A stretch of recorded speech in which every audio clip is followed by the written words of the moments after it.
মানে কম ভোটৰ ব্যৱধানত প্ৰায় ৯,০০০ ভোটত জিকিছে দিগন্ত ঘাটৰ ডাঙৰীয়া। মই পোনপ্ৰথমে আপোনালোকৰ জৰিয়তে দিগন্ত ঘাটৰ ডাঙৰীয়াক শুভেচ্ছা জ্ঞাপন কৰিছোঁ।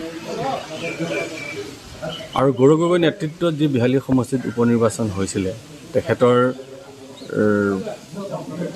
বলিষ্ঠ নেতৃত্বৰ কাৰণে আগতে যিমানখিনি ব্যৱধানত বিজেপি জিকে তাৰ যথেষ্ট হ্ৰাস হ'ল। আমি লোকসভা নিৰ্বাচনত দেখিছিলোঁ বিহালীৰ পৰা CPMৰ ভোটটো যদি ছাইড কৰি দিয়া হয় প্ৰায় ২২-২৩ হাজাৰ ভোটহে কংগ্ৰেছে পাইছিলে, আৰু সেই ভোটটো এতিয়া 42,000লৈকে গ'ল।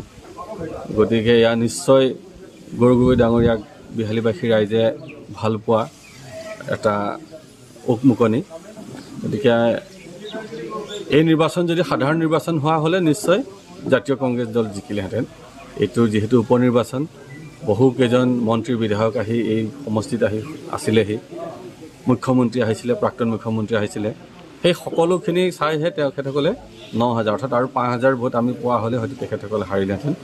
গতিকে যা কি নহওক আমি হাৰিছোঁ, স্বীকাৰ কৰিছোঁ। আৰু বিহালীবাসী ৰাইজক মই কৃতজ্ঞতা জনাইছোঁ, আৰু তেখেতসকলৰ লগত মই আগতেও আছোঁ, এতিয়াও থাকিম, আৰু ভৱিষ্যতেও ৰাজনীতি কৰোঁ বা কাৰণ যিহেতু সমষ্টিটো ৰিজাৰ্ভেশ্যন হ'ব, মই এজন OBC কাষ্টৰ ল'ৰা, তথাপিতো মই তেওঁলোকৰ লগত থাকিম আৰু